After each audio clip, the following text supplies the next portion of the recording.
noches a todos y bienvenidos aquí a Contexto. Si bien escucharon Contexto, Mujeres en Agricultura cambió y ahora va a llamarse Contexto. Y hemos retomado un programa que hacíamos antes en YouTube para ahora ponerlo aquí en Agricultura TV. Y obviamente después de más de un año de tener mujeres al aire y entrevistando muchísimas mujeres tremendamente valiosas que son un aporte para nuestro país, hoy día teníamos que partir, por supuesto, con un hombre, porque estaban ausentes y la sociedad está constituida por hombres y mujeres. Y sobre todo hoy día, 7, a puertas de mañana, 8M, que pretende de alguna manera torcer lo que es la realidad. La realidad está compuesta por hombres y mujeres y no somos iguales, somos complementarios, somos distintos. Nosotros aportamos desde nuestro ser personal femenino y ellos aportan desde su visión masculina y eso hace y constituye sociedad. Así que el primer invitado hombre,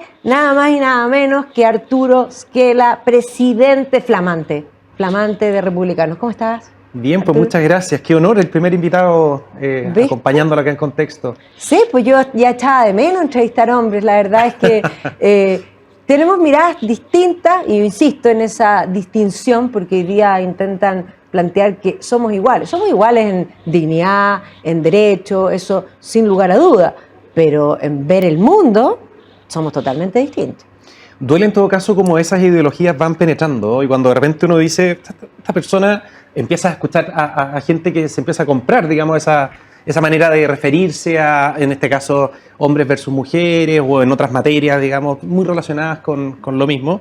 Y tú dices, pero ¿en qué parte de la cabeza se pegaron? Digamos, ¿qué empezó? ¿Cuándo creyeron, digamos, que entre el hombre y la mujer había confrontación en vez del complemento natural que debiera existir? Pero bueno, estamos trabajando en revertir todo lo que culturalmente ha avanzado la izquierda, particularmente esa izquierda muy dura e ideológica, y al menos desde Republicanos queremos poner un granito de arena en todos los frentes, incluido ese también.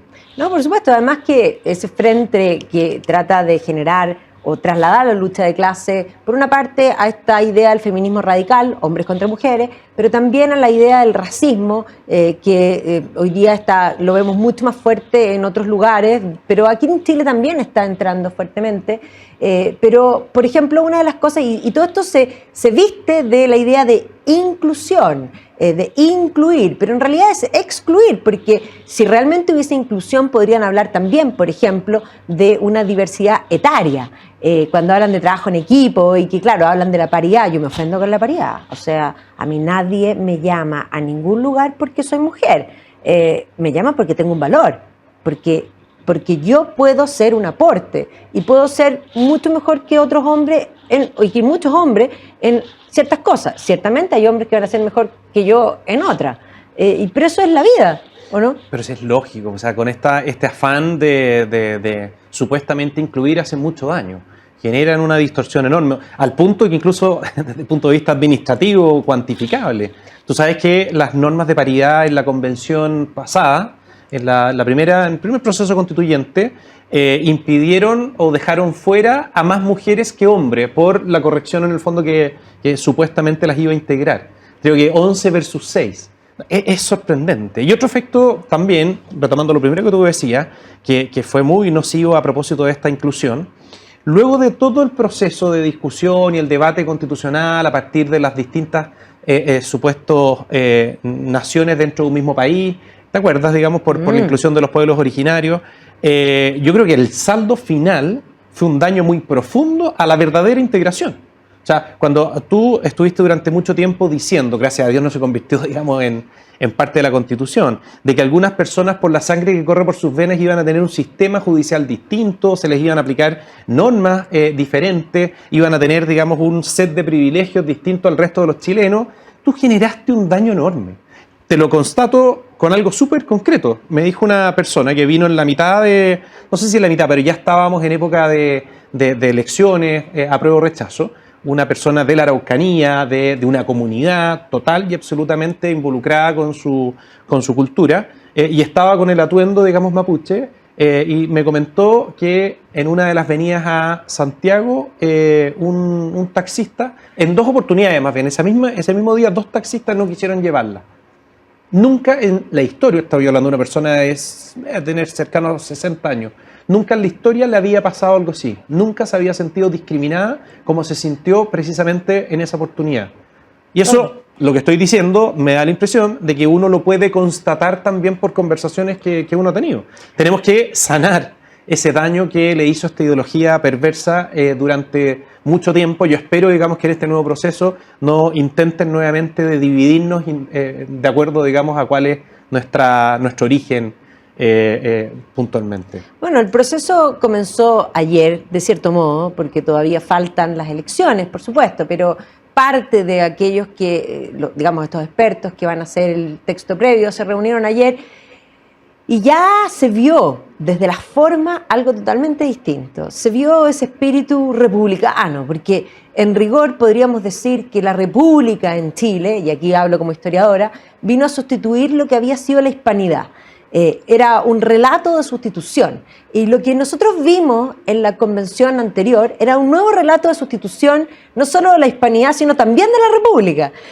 Y por lo tanto, hoy día estamos retomando ese relato republicano, del cual muchos chilenos nos sentimos orgullosos y que tiene muchas cosas muy positivas. No digo que todas sean positivas, pero muchas lo son.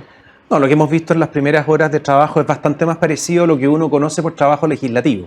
Ahora, es inevitable, y no me pidas que lo supere, digamos, pero es inevitable pensar por qué no lo centramos, digamos, ese debate en el Congreso Nacional. Si no tenía ningún sentido generar, digamos, una nueva institucionalidad, pero al menos rescato lo que tú dices, efectivamente hay algo un poco más republicano que el circo en el fondo que se vio en ese momento. Ahora, eso sí, una cosa muy relevante, y esto lo dijimos hasta el cansancio, cuando se empezó a discutir de una manera absurda, cuando resetearon la elección pasada al día siguiente, digamos, el 5 de septiembre decidieron muchos partidos políticos decir que ese proceso no valía, el proceso en el que participó más gente en la historia de Chile, y que se pronunció de una manera muy tajante respecto, en este caso, del rechazo. Pero bueno, desde ese momento empezamos a decir, mire, lo que hace que se exacerben las posiciones es precisamente el proceso electoral. Nosotros decíamos que los mismos parlamentarios, las fuerzas políticas que llevaban menos de un año en ese entonces, que elijan proporcionalmente, un poco lo que pasó con los expertos. Sí. Porque al final uno tiende a pensar en alguien que, teniendo las capacidades, teniendo los conocimientos, también tiene algún grado de facilidad para interactuar, para poder llegar a entendimiento, para rescatar en el fondo lo que te están planteando al frente y convencer también con buenos argumentos y con respeto a los demás. Pero el proceso eleccionario, que es muy necesario para que el soberano, la ciudadanía nos pronunciemos, pero para eso tenemos un Congreso Nacional, lo que hace es que en elecciones, sobre todo en un sistema proporcional, se exacerben las posiciones. Cuando tú necesitas un 10%, un 12% para salir electo, tú vas a hablarle a un 12%. Entonces ahí están las personas que quizás podrían haber dicho algo bastante más matizado, bastante más moderado. No van a buscar el matiz, no van a buscar la moderación, van a buscar la exacerbación. Eso es obvio. Y es natural que luego de este proceso los integrantes del futuro Consejo, los que en definitiva van a redactar la Constitución sobre la base que hagan los expertos, tengan posiciones mucho menos parecidas a la que estamos viendo actualmente del grupo de expertos. No, sí, yo creo que se va a replicar un poco lo que vimos anteriormente, pero con dos cambios menos, porque saben que el rechazo, más allá de que se reseteó esa elección, es una realidad que les duele, ¿ya? Sobre todo cuando el relato era que ellos venían del 80-20. Del 80-20 a este rechazo les cambió mucho, ellos daban la carrera corrida y eso también los envalentonó a radicalizarse aún más, a no ocultar, porque siempre fueron radicales, solamente que tenían que ocultarlo, tenían que mostrarse, no lobos, sino que vestirse con piel de oveja. Pero de pronto el 80-20 dijeron, bueno, pero si yo soy el lobo, puedo venir vestido de lobo y no hay problema. Pero sí había problema. No, lo que pasó fue que no quisieron dejar ninguna idea atrás y ninguna idea afuera. Y se sentían, como tú dices, dueños de la verdad, y el grueso de quienes están hoy día en el poder, y que estaba muy reflejado en ese grupo de personas y en ese 80%, trataron de capitalizarlo, son personas que no creen en el entendimiento, cancelan al que piensa distinto, no entienden argumentos. Yo lo alcancé a vivir en el Congreso, me alcanzó a tocar un grupito de personas del Frente Amplio, en donde uno con argumentos trataba de de convencerlos de ciertas posiciones y ellos al final no se movían. Y cuando tú te dabas cuenta que estaban entendiendo perfectamente cosas que al final eran relativamente objetivas, no, y se quedaban en su posición.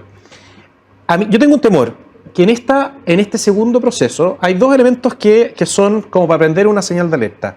Uno, que el mundo que uno podría pensar encuentra, en donde uno se encuentra, hablo por mí, considera, digamos, que esta es la Constitución que verdaderamente nos cambió la realidad en el concierto latinoamericano, porque efectivamente, ¿sí? La época en que hemos estado en los términos, digamos, de nuestra Carta Fundamental actual es precisamente, y en virtud de ella, el mejor tiempo de la historia de Chile, sin ninguna duda. Toma, sí, digamos, el indicador que tú quieras, sean duros, sean blandos, sean lo que quieras, siempre vas a llegar el dato te ratifica eso. Pero 100%. Entonces, quienes creemos en el fondo en los principios que emanan de esta Constitución, se sienten un poquito más relajados. Dicen, no, pero es que en este proceso ya como que la gente de izquierda entendió, entonces no va a buscar esa cosa más absoluta, más tajante, más extrema. Y eso no es así. Yo no sé si tuviste creo que fue en febrero, a fines de enero, donde un grupo de izquierda presentó un documento en donde decían más o menos cuáles van a ser los lineamientos que los van a guiar en este nuevo proceso. Era exactamente lo mismo que el borrador del 4 de septiembre. Entendieron súper bien, si son gente inteligente. Sí. Entendieron que las formas, y por eso me hace mucho sentido lo que tú dices, las formas tenían que cambiarlas radicalmente. Y lo cambiaron. Cambiaron el lenguaje, pasó por gente preparada seguramente ese documento, se dieron cuenta que había que plantear lo mismo, pero de una forma diferente. Y eso, de verdad, nos plantea, yo no quiero hablar de temor, porque no le tenemos temor, pero nos plantea un tremendo desafío en las próximas elecciones. Demostrar, primero alertar a todos quienes quieren lo mejor para Chile, con ideas de libertad y con todas las que hemos defendido siempre, de que esto no está resuelto, no. De que efectivamente necesitamos una mayoría de gente que tenga las ideas claritas, que defienda lo correcto, que promueva lo que creemos conveniente, rescatando todo lo que tenemos que rescatar, que a mi juicio, digamos, es la inmensa mayoría, digamos, de la Constitución actual, y siempre sabiendo que esta cuestión, de verdad, sin darnos cuenta, podría transformarse en la peor de las pesadillas sin haberla esperado en esta oportunidad. Entonces tenemos que tener mucha preocupación respecto de eso. Sin duda. Ahora, ¿cuál va a ser el rol? Porque tú ahora estás de presidente en el Partido Republicano. A mí me da mucha risa, y lo digo con esas palabras, porque en general a ustedes los tildan les encanta hablar de ultraderecha, un concepto que yo todavía no puedo definir, porque cuando yo le digo, ya, dígame lo que es ser ultraderecha, no... es más, es como una forma... Y de ultraderecha populista. Yo creo que ustedes defienden bastantes cosas bastante impopulares. Sí. No sé por dónde los podría calificar de populista y tampoco de ultra. Pero, ¿cuál es la visión de aquí para adelante? Porque, claro, tú pasaste a ser una sucesión natural, se veía que en el fondo estabas ahí, pero pasaste esta elección en un momento en que además el partido tuvo algunos ajustes, pero hoy día tiene que pensaban que además eras como el eslabón de acercarse al mundo de Chile Vamos, porque habías pertenecido antes a la UDI, no tuvimos lista conjunta, entonces la gente se pregunta, bueno, ¿cuál va a ser el rol de republicano? No, el rol es seguir profundizando el proyecto que por de pronto me tocó también iniciar en el día 1, digamos. O sea, no con el partido. Nosotros entendemos que el rol en la sociedad para los republicanos no consiste únicamente en ir a disputar electoralmente las concejalías, un cupo parlamentario o la presidencia de la República. Eso es todo muy importante. Es de los lugares en donde efectivamente tú puedes influir para bien mucho. Pero la izquierda nos pasó por el lado en otros ámbitos, que son infinitamente más intensos que lo que es directamente, digamos, la política. Cuando tú tienes hoy día un grupo organizado de profesores adoctrinando niños en una lógica, digamos, de una izquierda ideológica muy dura, bueno, tú tienes que construir una institución que se dedique a denunciar eso. Y quizás no es el rol de un partido político, sino que tiene que haber una institución que esté permanentemente revisando qué es lo que efectivamente los profesores, algunos particularmente, principalmente, digamos, en la educación pública, están enseñándolo a nuestros hijos. ¿Qué está pasando, digamos, ¿por qué de repente, digamos, entendemos que la cultura propiamente tal, guión, arte, pasa a ser, digamos, como un patrimonio propio y exclusivo de la izquierda. Eso está mal. O sea, las expresiones, digamos, culturales, que son propias de lo más profundo y característico de nosotros, no tiene por qué tener un color político, y debieran haber instituciones que se dediquen a promover desde nuestra vereda también las tradiciones y las cosas que nos debieran sentir profundamente orgullosos. Te estoy poniendo ejemplos, lo que se me viene a la cabeza, pero en el fondo lo que quiero transmitir es que el rol de los republicanos va mucho más allá de las elecciones. A nosotros nos tocó, eso sí, y te hablo con total franqueza, lo que tenemos hoy día en términos políticos pensamos que íbamos a tener en 10, 15 años. Porque eso era lo normal. O sea, tener una bancada de 13, 14 personas al año de existencia es de loco. Y eso, bueno, tiene principalmente un nombre que es claro, que es José Antonio Kast. La tremenda campaña, elección y respaldo que tuvo la ciudadanía hace un año y medio ya, un poco menos, en diciembre del 2021, hizo que efectivamente este proyecto se acelerara mucho. Y la tarea que tenemos nosotros, y particularmente ahora, digamos, en la directiva del partido, es consolidar ese proyecto. O sea, es preocuparnos de que ese crecimiento exponencial que tuvimos se ordene, se organice, que estén las personas que verdaderamente comparten nuestras ideas, nuestros principios, que en el fondo distinguirnos y diferenciarnos del resto no consiste, digamos, en agarrar a palos al de al lado, sino que tú necesitas también de otras personas que comparten ciertas ideas para lograr propósitos mayores, y lo mismo al revés, te van a necesitar. Y al mismo tiempo uno tiene que ser súper claro y definido en mantener tu propia identidad, porque nuestra identidad no se encuentra en partidos que puedan ser primos o cercanos, o qué sé yo. Por algo nos salimos de ahí y armamos algo distinto. Pero tú no tienes que actuar en base, digamos, al desprecio, en base, digamos, al rechazar todo lo que está al lado, si es que, o sea, quiere decir que tiene los ojos bien vendados, porque al frente tienes a una izquierda que te quiere transformar en Venezuela, y agarrarse, digamos, a palos con el que tenés al lado es como un poco sesgado. Eso uno tiene que mantener ese equilibrio, lograr, digamos, transmitírselo a los demás. Claro, se hizo caricaturas cuando me eligieron a mí, porque yo había estado en la bancada de la UDI. Bueno, obvio, si venimos de ahí.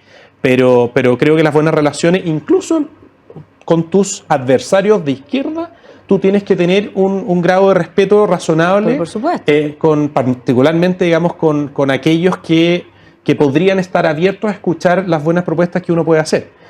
Eso es un poco lo que se vive al interior del trabajo legislativo, que no se ve en los medios de comunicación. En los medios de comunicación siempre está la pelea, siempre está la cosa más debatida, pero también hay un trabajo que tiene que ver con convencerse, con dejarse convencer en cosas que no tienen una carga, por cierto, doctrinaria o ideológica. Está lleno de cosas que se discuten que podrían ser blanco o negro en función de la situación del país en un momento determinado y que no tienen necesariamente, digamos, una implicancia en tus principios.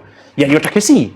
Y en eso creo que ya se está notando que hemos cumplido un rol que es vital. Cuando nuestra bancada vota todos juntos, tenemos un nivel de disciplina. De disciplina, que el otro día lo recogió un medio de comunicación, me encantó. O sea, había uno de los datos, esos como medios freak que publican, sí, que me gusta, fue precisamente, hicieron como un ranking de quiénes votan más disciplinados, y los nuestros eran los número 1.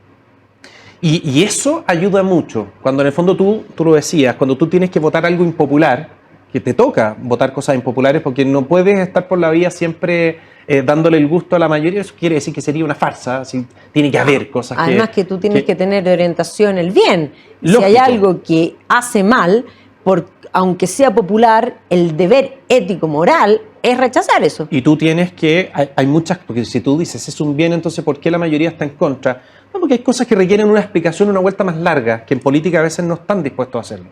¿Cómo tú le explicas a las personas que viven del salario mínimo que no puede por ley decir que ganan $1 millón de pesos, porque eso significa que la mitad de las pymes tienen que cerrar automáticamente? Cuando tú te das el tiempo de explicarle eso a esas personas, entienden que eso que veían impopular tiene un sentido muy profundo. Claro, cómo se llega al nivel exacto, bueno, ahí los economistas, digamos, entenderán. Pero el político muchas veces, el más populista, el que está preocupado de su reelección desde el día que empezó, que está lleno, la verdad es que no se da el tiempo de hacer esa explicación larga. Nosotros estamos seteados para dar esa vuelta larga si es necesario, y si hay que ponerse colorado votando en contra de los retiros de los 10% por complicada que esté la situación hoy día, lo vamos a hacer. y no tenemos ningún problema. Hubo un parlamentario una vez que votó distinto y ya no está con nosotros. No, me parece perfecto. O sea, aquí podríamos decir, por una parte tenemos este concepto que desarrollaron ustedes, movimiento republicano, que lo que quiere es permear en la sociedad. Podríamos hablar de este concepto de la batalla cultural, porque efectivamente lo que tú planteaste, que están metidos, sí, precisamente la izquierda se fue metiendo, y la izquierda radical, cuando hablamos de esa izquierda radical, una izquierda neomarxista, pero es marxista aunque ellos no quieran reconocerse como tal, pero su visión es esa, y se fueron metiendo gramscianamente en la cultura, en los medios de comunicación, Cultura en la educación. educación y en y en los medios de comunicación, sin lugar a dudas. O sea, los medios de comunicación, el discurso era un discurso hegemónico.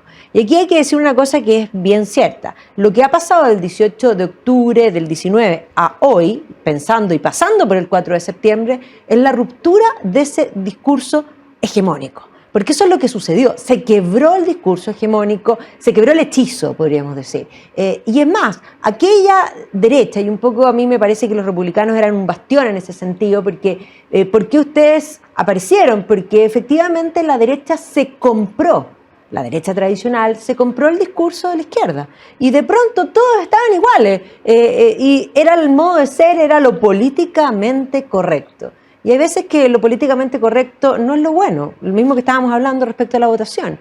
Y por lo tanto, ustedes le dieron un resetting, una identidad, y yo creo que hoy día la derecha se ha tenido que plantear y hacer preguntas, porque yo les preguntaba, después del 18 de octubre, ¿qué es ser de derecha? Mira, perdón que te ponga el ejemplo nuevamente en el ámbito legislativo, pero yo creo que sirve porque es un lugar en donde se conviven muchas personas que piensan distinto. Lo que a mí me tocó ver es que principalmente desde la derecha, cuando en el fondo con convicción desde la izquierda te planteaban alguna idea, había quienes con el afán de no discutirle, o por falta de preparación también, por la comodidad, porque en el fondo de repente en el mundo más tradicional de derecha como que se aprendió a ganar las elecciones sin tener que esforzarse mucho, recurriendo, digamos, a herramientas publicitarias, pero sin mucho contenido, sin en el fondo profundizar más allá, lo suficiente en el fondo para llegar al día de la elección, que alguien retuviera una idea, más que una idea, un nombre de un candidato, y en el fondo, una vez que ya en los 4 años estaban en el ejercicio, no había mucho más que hacer. Y ese es un tremendo error, porque en el fondo tú recién ahí empiezas el trabajo. Tú tienes que prepararte para enfrentar las posiciones que, como parte, digamos, de una estructura súper bien pensada, la izquierda va moviendo piezas de ajedrez. De repente tienen personas que están en la misma órbita de esta mayoritaria derecha que está pensando en la elección nomás. Pero el grueso, en la izquierda más dura, tienen un modelo de sociedad y dan los pasos sabiendo a lo que quieren llegar. Y es algo muy distinto a lo que nosotros entendemos como mejor para la sociedad. Lo vimos y al final, si es que hay que mirar algo positivo, quedó plasmado en ese borrador del 4 de septiembre. Nos ayudó por lo menos a que muchas personas abrieran los ojos y se dieran cuenta lo que es. Bueno, nuestro llamado es precisamente a que quienes defienden ideas de derecha abran los ojos. Que no necesariamente cuando te plantean algo desde la izquierda, por ejemplo, eliminar la educación o cualquier tipo de intervención de un particular en la educación, porque consideran que es inconcebible que un valor fundamental, un derecho propiamente fundamental, sea provisto, digamos, por particulares. Así piensan y no van a descansar, digamos, hasta que ocurra así. En salud lo mismo. Hay que ver cómo van a enfrentar la crisis actual. Crisis de la ISAPRE. Yo creo que hay varios que la tienen en bandeja. Pues ahí pueden borrar del mapa la participación de particulares. Y yo creo que todavía lo tienen en mente. Bueno, y ahí hay una cosa bien importante, porque frente a la crisis de la ISAPRE, esos que desean ideológicamente que el privado desaparezca de la salud, sabiendo que si las ISAPRES quiebran, colapsa el sistema completo, y eso quiere decir que muchas personas, no solo las que están en el mundo privado, sino que también las que están en el sistema público van a tener peor salud, están dispuestos a pagar ese costo con tal de cumplir la idea. Ese es el zapato chino en el que están hoy día. Saben que si es que en el fondo dejan caer el sistema privado, se les desborda el sistema público y con eso tienen un problema, digamos, mayor.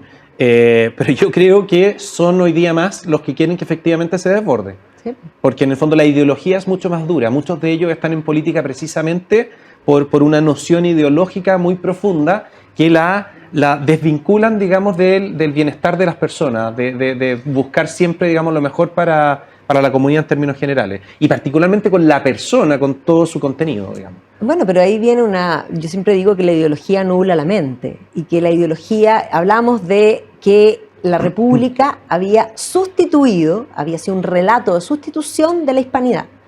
Pero la ideología, y sobre todo la ideología de izquierda, es una sustitución, pero es una religión de sustitución. Claro. La ideología, y principalmente el marxismo, no es simplemente una idea política, es una religión laica que no obedece digamos, a la razón, sino que opera a nivel de la fe. Y eso explica el por qué son tan intransigentes. Tú podrías hacer entrar en razón, y te pregunto, y lo comparo abiertamente, a un talibán. Claro, y trayéndolo para acá es imposible. Bueno, eso ha quedado mostrado con dolores muy profundos para el mundo entero.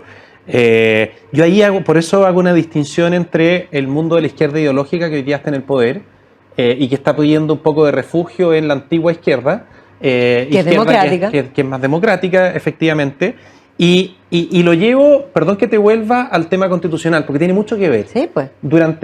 Durante todos los meses pasados, desde la derecha tradicional nos trataron de convencer de que era necesario volver, digamos, en el tema constitucional, porque si no, no íbamos a terminar con el tema. Como que no se iba a resolver y nos iba a perseguir y no se iba a poder avanzar en el desarrollo de la sociedad. Habla, digamos, de un propósito positivo, pero a mi juicio equivocado. Es decir, ellos creen que teniendo, digamos, una nueva constitución se va a terminar de cacarear en función de los temas constitucionales. Eso no es así.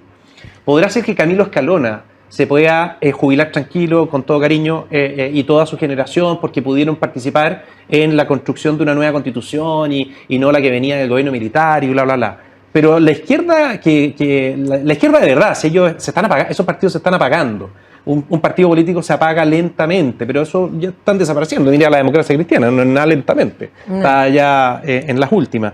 Pero el resto, en el fondo, está en un camino que yo creo que ellos mismos se dan cuenta. Algunos se han cambiado de barco y han ido a reforzar, digamos, a la izquierda ideológica. Y ellos tienen la energía, tienen las herramientas tremendamente exitosas. Muy poco tiempo llegaron al poder en Chile. Y tienen, digamos, un modelo de sociedad que no van a descansar hasta que lo logren. Entonces, con este proceso, con los bordes y todo eso, yo te garantizo que la izquierda no va a permitir que eso opaque, digamos, el debate constitucional y la exigencia incluso en las calles para instalar, digamos, su nuevo modelo de sociedad. Entonces, todo este estrés que tú le has generado durante años a Chile y todo el daño muy profundo en su estabilidad, en el desarrollo de la economía, en el peor momento de la historia, y más aún, digamos, con crisis en materia de seguridad, terrorismo, narcotráfico,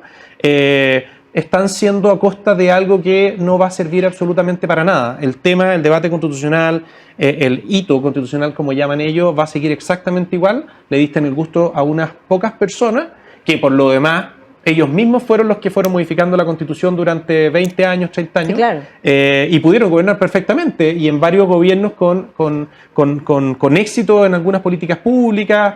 Entonces, ¿qué es esto, digamos, de tener que cambiar la Constitución a todas costas? Es un tema ideológico, es un cambio de modelo de sociedad que le haría mucho daño a Chile. Bueno, pero estamos en esto porque ese fue el acuerdo que finalmente llegamos, es lo que hay, como digo yo. Dije que cuesta, estoy de acuerdo. Cuesta aceptarlo. Yo estoy totalmente de acuerdo con lo que tú planteaste, porque yo tengo certeza que esa izquierda radical, ideológica, no quiere una nueva constitución, quiere su constitución y ninguna otra. Y por lo tanto, a eso van a tratar de, digamos, de empujar. Y por otra parte, yo no estoy tan cierta de que esa izquierda democrática, o toda la izquierda democrática que nosotros hoy día diferenciamos, la radical de la democrática, sea tan democrática. Simplemente hay que comprender que cuando esa izquierda llegó al poder en Chile, pensemos en los gobiernos de la Concertación, llegan en un momento mundial emblemático en el que no había nada más de modé que ser comunista. Había caído el muro de Berlín en ese minuto. Y sin duda el hemisferio aquí, Cuba, quedó sola. O sea, es más, Fidel le llovía sobre mojado.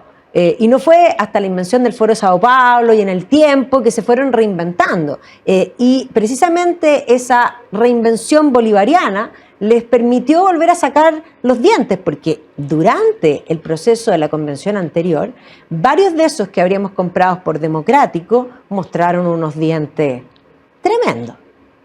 Bueno, y creo que yo no sé si estarán en su mejor momento en Latinoamérica, esta rearticulación que tú describes muy bien, pero nuestro deber internamente en Chile es, por eso fue tan relevante lo del 4 de septiembre, o sea, el 4 de septiembre fue atención, acá no estamos en exactamente la misma realidad que los otros países, pero ojo, que mientras muchos celebraban el 62%, había quienes, y yo debo reconocer que estaba en este grupo, que miraba con preocupación que un 38% de chilenos hubiera estado disponible para eso. Es decir, teniendo Chile, habiendo vivido en carne propia un modelo exitoso, totalmente contrario o contradictorio, digamos, a una lógica cubana o bolivariana, como dice, iba a costar mucho más. Yo pensé que esas ideas que quedaron plasmadas en el borrador del 4 de septiembre iban a ser tajantes, o sea, mucho más duramente rechazadas. Y hubo un 38% chileno, que es un número más aún con voto obligatorio, que estuvieron disponibles. Perdón que recurra al ejemplo que lo encuentro impresionante.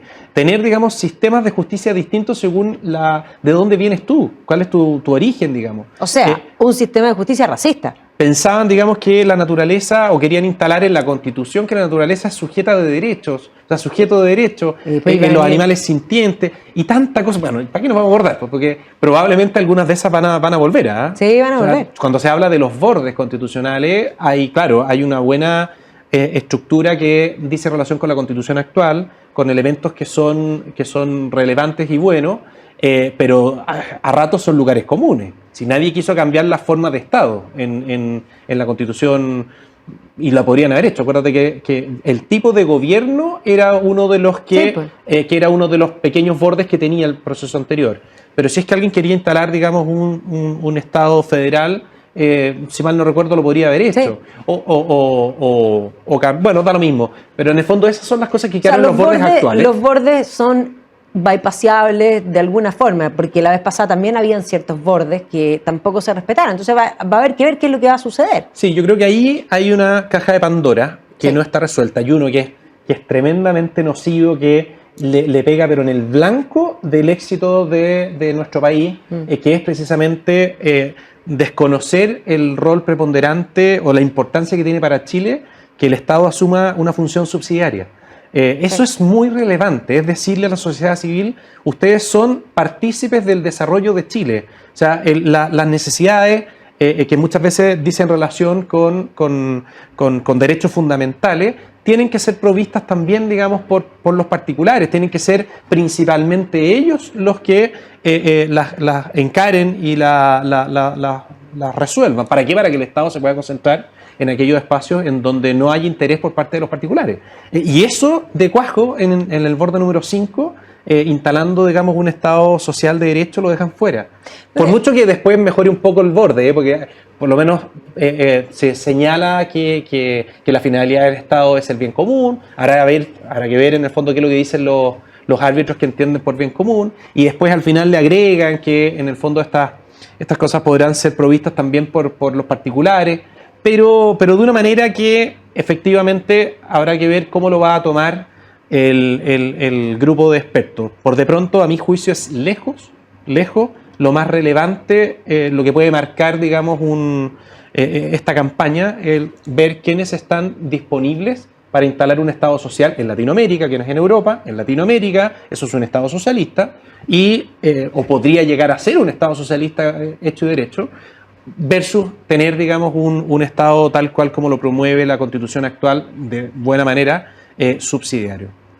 Sí, bueno, y ahí hay un error de interpretar lo que es la subsidiariedad, porque han intentado establecer un relato en forma permanente que hay una contraposición entre la subsidiariedad y la solidaridad, lo cual es una ficción, porque la subsidiariedad tiene como concepto incluida la solidaridad. Totalmente. Porque de eso se trata, o sea, es decir, tú te rascas con tus uñas, pero si tú no puedes, ahí debe estar el Estado. Entonces, lo que falló es precisamente, si nosotros pensamos en el país hacia atrás, y miramos un raconto antes de octubre, lo que falló fue el Estado. No, eso es lo que faltó, porque cuando el privado no puede, el Estado debe estar, y para eso los contribuyentes somos despojados de parte de nuestro usufructo, de nuestro trabajo, para nosotros aceptamos entregar ese dinero, pero ese dinero se acepta para que resuelva los problemas sociales, no para que le pague a la burocracia. Yo creo que lo que estás diciendo es muy importante, porque en el fondo entender la subsidiariedad o la solidaridad en el contexto de la subsidiariedad es como lo describe actualmente la Constitución. No podría sino entenderse de esa manera. Sí. Cuando entendemos solidaridad por una corresponsabilidad por parte de los particulares en las necesidades del país, estamos derechamente hablando de una de las perspectivas de la subsidiariedad. ¿Cómo asumimos un rol activo los particulares para contribuir a las necesidades del país? Y eso, a su vez, que es la parte importante, descomprime al Estado para hacerse cargo de aquello que no va a estar disponible, por distintas razones, en los particulares. A rato me da la impresión de que a Chile incluso le ha faltado exacerbar la subsidiariedad, o sea, que el Estado efectivamente agote los esfuerzos porque los particulares asuman, digamos, un rol. Y eso tiene que ver principalmente no con la Constitución, porque la Constitución lo señala muy claramente, sino con la autoridad, que no ha sido lo suficientemente aguda en decir, mire, creemos en esto y tenemos que promover que los particulares se entusiasmen. En fin, bueno, la verdad es que creo que va a ser uno de los temas más debatidos sin ninguna duda. Y otros también. Tú hablaste indirectamente, digamos, de los impuestos, de la carga impositiva. Yo creo que esta es una buena oportunidad para plantear las cosas que uno cree podrían venir a complementar de buena forma la actual Constitución. Por lo menos, yo el otro día decía en una entrevista, oye, sería interesante que la Constitución prohibiera los impuestos patrimoniales. Aquellos que ya han pagado impuestos, tú cuando tienes algo, que te lo compras con tus recursos, que ya pagaron impuestos, ahí hay una doble tributación que es feroz y que es muy grave. Y creo que la Constitución se debiera pronunciar. No puede ser que sea ley simple el que a una autoridad se le ocurra de la noche a la mañana subirte los impuestos. Si es que se aprueba la reforma tributaria que se está promoviendo hoy día, yo creo que es en el fondo la gota que va a rebalsar el vaso para la economía, o es el tiro de gracia para quienes creen que todavía podrían sobrevivir frente a la situación económica en la que estamos. O sea, no es casualidad, y acá quizás hablarle a las generaciones un poco más jóvenes, los adultos en general, que no les había tocado, las generaciones de 50 para abajo, no sabíamos, no habíamos vivido verdaderamente, con conciencia, por cierto, digamos, lo que es la inflación que hoy día se está viviendo. O sea, hoy día para cualquier persona, ya nos curamos de espanto, pero cuando partió, digamos, las primeras alzas significativas en las cosas más básicas, la gente estaba muy espantada, y eso podría ser costumbre. Miremos para el lado, miremos al otro lado de la cordillera. O sea, eso es lo que tenemos en riesgo, que lo que podamos ganar por nuestros trabajos no alcance para nada. Haga el ejercicio, vaya al supermercado, vea en el fondo lo que le alcanza con la misma cantidad de recursos que compraba hace 5 años y saque conclusiones. Eso tiene nombre y apellido. Y son personas que promovieron irresponsabilidades que más aún hoy día están en el gobierno. Bueno, ahí hay una cosa que es bien importante, porque yo vengo del mundo de la historia, y una de las cosas que se ha hecho es eliminar la historia. ¿Por qué? Porque cuando tú no eres consciente del pasado, tampoco entiendes el presente, así de simple. Y eso es fundamental, porque esto que ciertamente tú estás planteando, la inflación no era un problema para nuestras generaciones, y hace mucho tiempo dejó de ser un problema en Chile.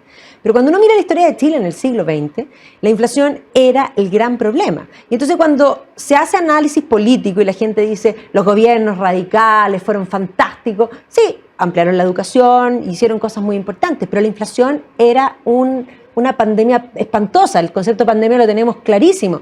Es más, uno mira caricaturas de la revista Topace y ve a una señora así como la doña Tremebunda que la están metiendo en el refrigerador en congelación de precios como concepto, o un gaitero que está tocando la gaita y aparece la inflación. Y la inflación era algo que impedía que todos esos gobiernos, uno mira los radicales, posteriormente Frei Montalva, fuesen realmente buenos gobiernos. ¿Por qué? Porque cuando la economía no funciona, la política tampoco. Y eso culminó en la crisis de los años 70 y precisamente con Allende, donde la inflación llegó casi al 1000%. Ustedes hoy día tienen 2 dígitos y le sale el supermercado lo que le sale, con 1000% te lo encargo. ¿Ya? Entonces, efectivamente, llegamos a una crisis total que implicó resetear el país y se logró tomar una senda de camino de progreso donde la inflación dejó de ser un problema. Y es más, debido a que la gente no sabe historia, no pudieron hacer el análisis de lo que significaba. Ahora, es increíble que incluso personas que sin necesidad de saber historia, sino porque lo vivieron, porque vivieron esos tiempos, sí, alcanzaron a saber lo que significa, digamos, la inflación, hayan estado disponibles sabiendo los efectos que iban a tener estos retiros en precisamente el valor de las cosas, en la inflación en términos generales, lo hayan hecho. O sea, el nivel de irresponsabilidad y el temor, digamos, a perder su cargo, porque al final es eso, cuando estamos hablando de que actúan muchos parlamentarios por populismo, lo que está en juego, digamos, es su reelección y les da miedo a hacer cosas que obren en contra de lo que opina mayoritariamente la gente. Si, cuando tú le explicas verdaderamente a las personas lo grave que es, no solo para efectos de la inflación, sino que directamente para esa persona que haga uso de sus ahorros previsionales y que ellos dejen de rentar pensando, digamos, en su jubilación y el efecto que eso en sí mismo genera, digamos, en el país, más allá de la inflación. Me refiero a que va a haber una generación que no le va a alcanzar para vivir. O sea, si hoy día ya teníamos problemas en la tasa de reemplazo, bueno, imagínate cuando empiecen a salir las primeras personas que quedaron prácticamente sin nada en sus cuentas, los que recién estaban cotizando, y que se comieron todo a punta de los 3 o 4 retiros y que no tenían, digamos, una base o que no tienen la capacidad el día de mañana de voluntariamente reponer, digamos, lo que sacaron, no van a tener, digamos, 30, 40 años de rentas, digamos, de su capital. Entonces va a llegar el momento, van a cumplir 65 años y efectivamente van a tener que ir a golpear la puerta del Estado y eso hace que el Estado tenga que destinar sus recursos a esos adultos mayores y no puede atender, digamos, a las personas más vulnerables que necesitan un empujoncito al principio de sus vidas. Pero bueno. Pero es que es lo mismo que estábamos hablando, las necesidades son infinitas, los recursos son escasos y, como diría, vuelvo a la historia de Maquiavelo, el fin justifica los medios y aquí hay una ideología religiosa que quiere sí o sí que se convierta esa idea en realidad y están dispuestos a cualquier costo. Siempre supieron que era malo, pero lo importante de los retiros era terminar con el sistema AFP. Y terminar con el sistema AFP no es porque las AFP fueran malas, porque ciertamente las pensiones no son buenas, pero todos tenían claro que era porque cotizan poco y porque jubilan muy temprano. Eso lo sabían y todas las comisiones dijeron eso. Pero ellos querían terminar con las AFP porque son privados. Mira, qué increíble. Esto va a parecer una oda, que se entienda bien, digamos, porque cuando yo te digo que la izquierda sabe lo que hace en función de sus propósitos... El fin justifica los medios. Tú lo estás constatando en cosas tan elementales y que los han acompañado en su discurso incluso durante las últimas décadas. Sistema previsional, vieron la oportunidad a costa, digamos, del populismo, pudieron meter, digamos, a su saco incluso a gente de derecha, impresionante. Yo buscaría a las personas para las próximas elecciones que estuvieron disponibles para eso, para que no los elijan nunca más. El sistema de salud, que decir, estamos a borde de un precipicio, y la educación, que no se nos olvide, pues. Sí, teníamos colegios emblemáticos que eran una joya para Chile, que eran un orgullo para todo el país, y en tiempo récord los eliminaron. Mira ahora, ya ha sido noticia, digamos, que no llenan ni siquiera sus matrículas. Colegios que tenían listas de espera, pero gigantes, y que el nivel de educación era el número 1, digamos, del país. Y se los echaron por pura ideología. Bueno, y ahí hay esa es un efecto colateral para ellos. Probablemente no querían afectar tan directamente, digamos, la educación pública. Pero lo hicieron en el fondo con esta mentalidad de emparejar para abajo, de no concentrarse verdaderamente en ayudar a los más vulnerables a subir, sino que tironear para abajo, digamos. Sacar los patines. Sacar los patines. Bueno, pero ahí hay una cosa importante. Cuando eliminaron lo que es parte de la naturaleza humana, el mérito. Porque nosotros somos, los seres humanos, libres. Nosotros somos libres. La libertad es lo que nos diferencia de las otras especies. Nosotros no estamos determinados por nuestra naturaleza. Y por lo tanto, el mérito es, nosotros construimos nuestra biografía. El mérito es esencial. Y el mérito y el trabajo implica recompensas que se manifiesta en el patrimonio. O sea, es decir, lo que la propiedad privada es lo que es la constatación de la dignidad misma de la persona. Pero ellos van contra la realidad y por lo tanto ellos tienen un relato que es ideológico y que lo que es importante es generar esta igualdad que no es una igualdad ni en dignidad ni en derecho, sino que es material, porque son materialistas. Obvio. Y entonces sacaron el mérito y al sacar el mérito tú rompes todo. Por eso uno puede decir con tanta convicción que la libertad se defiende principalmente desde esta vereda. Porque los otros podrán hablar de la importancia de la libertad, pero en estricto rigor no, porque hay que aterrizarlo. Y este va a ser un debate súper relevante para seguramente la Comisión de Principios en la nueva convención. Cosas que no están reflejadas en los bordes. ¿Sí, no? Por ejemplo, la importancia de que el Estado promueva proactivamente la fortaleza de la familia. Eso no es un capricho, no es un tema religioso, como muchas personas podrían pensar. De hecho, ni siquiera se mete, digamos, en definir propiamente tal cuál es la familia. No pasa por ahí el punto. Pasa por entender que cuando tú tienes una persona dotada de ciertas cualidades que nos hacen distinto al resto de las cosas o de la creación en términos generales, tú tienes que asumir que interiormente tienes lo necesario, digamos, para poder realizarte. Y en la primera organización y más básica y natural de las personas son precisamente las familias. Raya para la suma, ¿qué es lo que tiene que hacer el Estado en función, si es que efectivamente lo que te interesa es la mayor realización de las personas? Es preocuparte de que en la familia no permee absolutamente nada externo y que efectivamente cuando tenga que intervenir el Estado sean cosas extremadamente puntuales, cosas muy justificadas, pero que las decisiones al interior de la familia las adopten quienes corresponden. Por eso el derecho preferente de los padres para educar a sus hijos es algo que es vital. Por eso después, cuando pasas de eslabón y te sales de la familia y vas a los cuerpos intermedios, cosa que nuevamente no está reflejado en los bordes, la autonomía de los cuerpos intermedios debería ser la tarea número 1, debería estar grabado acá en una supuesta o ficticia cabeza del Estado. O sea, si nosotros creemos que las personas, o sea, que la felicidad en definitiva de las personas, el bienestar, la realización, es lo que todos promovemos en una sociedad y todos nuestros esfuerzos tienen que estar en función de ello, bueno, dejemos que las personas voluntariamente se asocien con quienes crean conveniente para alcanzar sus fines. ¿Y cuál es el rol del Estado? Simplemente garantizarles esa autonomía. Por supuesto. Y eso está tan bien desarrollado en nuestra Constitución que, bueno, efectivamente, bueno, esa es la tarea que van a tener los convencionales de defender principios tan fundamentales como los que estamos planteando. Estamos hablando del ABC de la construcción de la sociedad. No, por supuesto, pero aquí te voy a hacer una última pregunta porque se nos está yendo el tiempo, esto me da para conversar cantidad, yo encuentro que estábamos a punto de sacar un whisky porque ya esto está extraordinario, pero ¿qué es ser de derecha? ¿Qué defiende a alguien de derecha? Que eso es lo importante porque yo se lo he preguntado a mucha gente de derecha y no saben.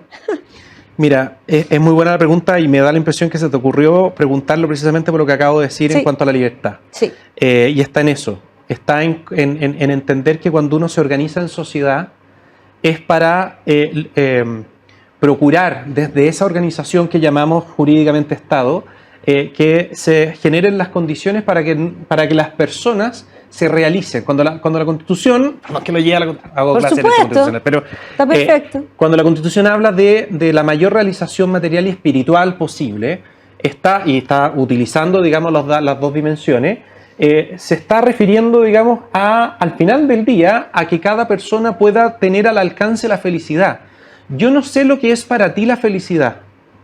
¿Quién más que tú lo puede saber? Alguien que nos está escuchando dice, oye, me encantaría que alguien me dijera porque yo no lo sé. Sí, sí lo sabe. Cada paso, esto se construye, digamos, de paso a paso en la vida. Requiere, digamos, o más bien, se van dando en función de que uno va alcanzando lo que cree internamente le hace bien. Y hacer bien o alcanzar la mayor realización es precisamente sinónimo, digamos, de una mayor perfección. Entonces, cuando tú te vas perfeccionando, tú vas logrando o alcanzando mayores niveles de esa felicidad. ¿Y cuál es el rol de la sociedad organizada? Permitir que eso ocurra. Claro. Cuando tú materialmente tienes alguna dificultad, y acá voy ya directamente a tu pregunta, que tiene que ver con algo material, lo que tiene que hacer el Estado, por ejemplo, no es decirte, mire usted, que no ha tomado o no tiene las condiciones para abordar las materias educacionales de su hijo, los va a tener que matricular acá, nosotros les vamos a decir qué es lo que tienen que enseñar, qué es lo que van a aprender, en fin. No, tú, quienes toman las decisiones son las personas que genuinamente quieren lo mejor para esa. Tú tendrás que ver cuál es el foco o cuál es el acento que quieres darle a tus hijos en materia de educación. Si tú lo que quieres es que tenga una mayor connotación en el ámbito artístico, bienvenido. ¿Por qué tiene que venir un señor en el Ministerio de Educación a decirte que eso no corresponde? ¿O por qué tiene que venir alguien a decirte que no, que de aquí en adelante el mundo funciona en torno al chino mandarín, entonces de aquí en adelante 5 horas de chino mandarín? No, si hay alguien que quiere guiar, digamos, la educación de sus hijos hacia allá, bienvenido. Pero habrá otros que quieren fortalecer el ámbito más bien valórico religioso o académico derechamente o científico, bienvenido. ¿Qué es ser de derecha? Es defender, es primero creer que lo necesario para esa mayor realización está en las mismas personas y, por extensión, las organizaciones de personas que voluntariamente tú adscribes o formas. Y tú tienes que promover esa libertad en todo ámbito. Tú tienes que comprender que existe un orden moral objetivo, que las cosas no son lo que son porque se te plazca, digamos, que sean, digamos, de determinada manera. Las cosas son lo que son desde el punto de vista moral. Y tú tienes que entender que estamos insertos, digamos, en un orden moral objetivo. Tienes que entender, y esto también caracteriza a alguien que se dice de derecha, de que las personas tienen un destino trascendente. Y por eso es tan relevante la dimensión espiritual de las personas, y no únicamente material. Y eso hace toda la diferencia. El destino trascendente, no estoy ahí mezclándolo con religión, no, en ningún caso. No, Aristóteles ya lo tenía claro. ¿Quién no podría sostener de que no estamos hechos de pura materia? Y de que verdaderamente el desarrollo intelectual y nuestra aproximación al bien es lo que precisamente más uno valora o contribuye, para volver, digamos, al origen de la respuesta, a encontrar, digamos, esos mayores grados de felicidad llamados realización. O sea, fabuloso. ¿Qué quieres que te diga? Hay otros elementos adicionales, porque podríamos después desmembrar lo que Pero yo te desafié para los últimos minutos de poder hacer una conceptualización que a veces es tan necesaria. La derecha creemos primero en la persona, individuo primero. Creemos en la realidad objetiva, es decir, creemos en la verdad objetiva. Hay un bien y un mal, digamos, objetivo. No todo es subjetivo, si no, no puedes ordenar la sociedad, así de simple. Y por lo tanto nosotros ponemos a la persona y ponemos a la realidad, no la idea que hay que hacer realidad. Y es un poco para que los políticos que nos están escuchando, que se dicen de derecha, se autopregunten, ¿quién soy? ¿Quién soy? Porque solo cuando tú sabes quién eres, puedes saber para dónde vas. Te agradezco, perdón, yo estoy aquí, se me sale Arturo por esta entrevista. La verdad es que nos fuimos en lo profundo, pero de eso se trata Contexto. Poder hablar de política y poder entrar en dimensiones profundas que permitan comprender la política, porque quien no entiende, volvemos a lo mismo, no sabe hacia dónde va. Muchísimas gracias, Magdalena, un gusto haberlo acompañado en este primer capítulo más encima. Qué honor estar acá. Gracias. Nos estamos viendo la próxima semana aquí en Contexto. Muchas gracias.